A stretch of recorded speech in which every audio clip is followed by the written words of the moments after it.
歡迎來到新興消息頻道，請訂閱頻道，所以大家不要錯過當天最熱門的新聞。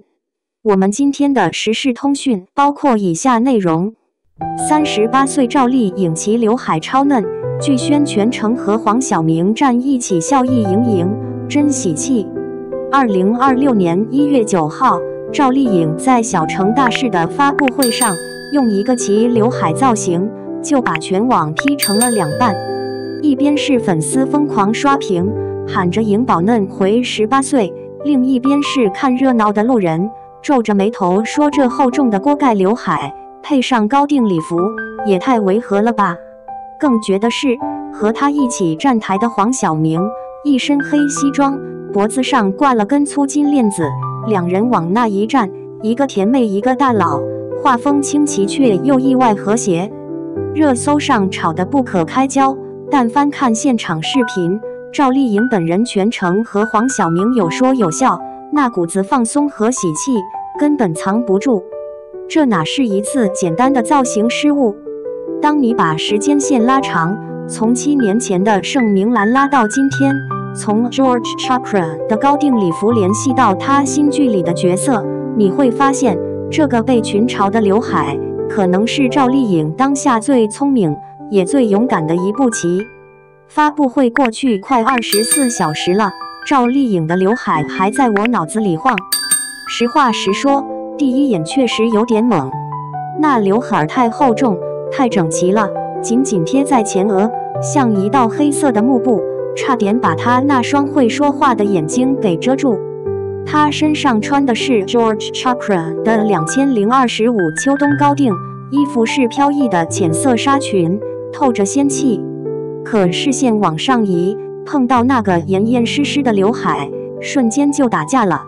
難怪有網友辣評：公主的裙子，村口的劉海，造型師出來挨打。雙引號。但這種違和感對趙麗穎來說太熟悉了，她這張標準的鵝蛋臉，骨骼勻稱，五官精緻，尤其是眉眼靈動又有故事感。過去的造型，無論是《知否》裡的溫婉，還是《幸福到萬家》裡的質樸，大多在突出這份優勢。其劉海不一樣，它自帶封印效果，弄好了是減齡，是復古，弄不好就是呆板，壓靈氣。顯然，這次造型師走了極端，選擇了最具挑戰性的一種。如果你覺得趙麗穎和她頂級的造型團隊會犯這種低級錯誤，那可能有點天真。一個細節被很多人忽略了，她這次是為新劇《小成大事》做宣傳。她在劇裡演什麼？一個扎根基層的年輕幹部，名字叫李秋平。想象一下，一個每天跑田間地頭，處理家長裡短的鄉鎮幹部，頂着一頭慵懶的大波浪或者凌厲的御姐髮型，合適嗎？那個厚重的，甚至有點土氣的齊劉海，瞬間就有了落地的理由。它可能不再是紅毯上爭奇鬥豔的戰袍，而是一個角色的視覺符號。它傳遞出的是一種鈍感，一種未經雕琢的樸實，正好貼合李秋平初期可能帶有的青澀和質樸。這不是審美降級，這很可能是一次精心的角色預告。提到趙麗穎的齊劉海，根本繞不開7年前《知否》應是綠肥紅瘦裡的盛明蘭。那個時候的明蘭，藏拙守愚，齊劉海是她最好的保護色。劉海下的眼睛清澈謹慎，帶着一種小心翼翼的觀察。2026年的趙麗穎同樣頂着齊劉海，那雙眼睛裡的東西卻完全變了。發布會現場，她聽着黃曉明說話，眼睛彎成月牙，笑意從眼底漫出來。那不是掩飾，而是坦然；不是謹慎，而是從容。哪怕劉海厚重，也擋不住裡面透出的光亮和堅定。同一個髮型，封印不住時間的禮物。它像一個刻度，清晰地亮出了一個人從扮演青春到駕馭青春的距離。現在的他早就不需要劉海來藏了，他甚至可以用它來表達。這次發布會，黃曉明的存在感一點不弱。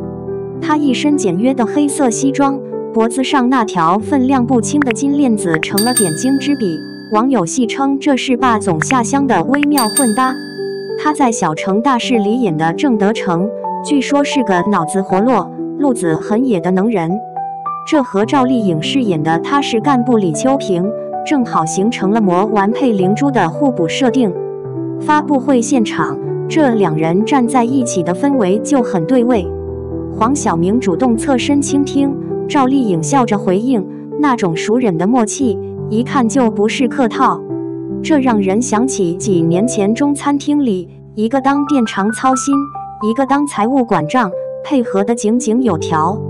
黃曉明這幾年也在努力甩掉油膩標籤，低調演戲。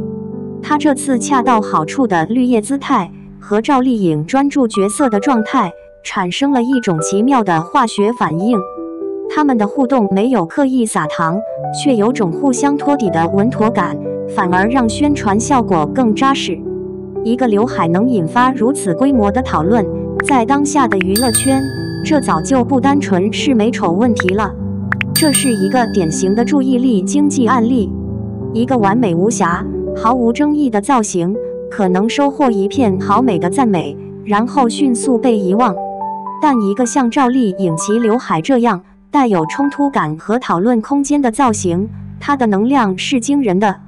它在短短幾小時內制造了記憶點，捆綁了演員和劇集的名字，完成了從個人形象到作品議題的流量轉換。爭議本身就是最好的傳播引擎。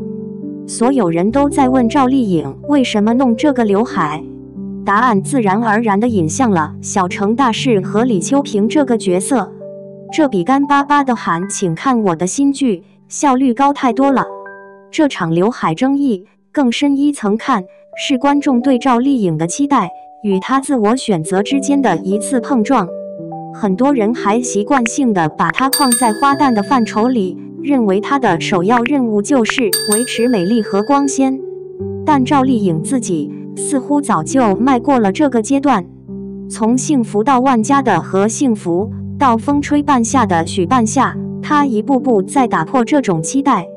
這次用其劉海冒犯觀眾的審美舒適區，可以看作是她又一次明確的表態。她在告訴市場，一個成熟的女演員，造型可以是為角色服務的工具，而不是討好觀眾的禮物。她願意用額頭前的這一片陰影，去換取角色身上更真實的高光。這種選擇，甚至比劉海本身的美醜更值得討論。網友的反應特別有意思，呈現出一種典型的矛盾心態。我們一邊呼籲演員要突破，不要永遠待在舒適區，可當他真的以顛覆性的、不那麼美的形象出現時，最先感到不適的，往往也是我們自己。我們對那些塑造過經典角色的演員，總懷有一種角色濾鏡。我們希望他變，又希望他保留我們最喜歡的那部分特質。趙麗穎的齊劉海恰恰戳中了這個微妙的點，它打破了明藍濾鏡，迫使人們去接受一個更陌生也更當下的她。這種不適感引發的討論，恰恰證明了趙麗穎影響力的根深蒂固。人們之所以爭論，是因為還在乎。當一個演員的每一次亮相，無論美醜，都能成為公眾議題時，這本身就已經說明了他的江湖地位。發布會結束後，圍繞劉海的爭吵聲漸漸平息，但小城大事和李秋平的名字已經被更多人記住了。那個被吐槽土氣的劉海，安靜地完成了他的使命。它像一個開關，打開了關於角色、關於演員成長，乃至關於我們自身審美慣性的多重對話。黃曉明和趙麗穎在台上的那張合照，一個笑得矜持，一個笑得開懷，帶着一種戲已開場，咱們片子裡見真章的穩當。鏡頭掃過台下，導演和制片人的臉上，看不到絲毫對造型爭議的擔憂，反而是一種成竹在胸的平靜。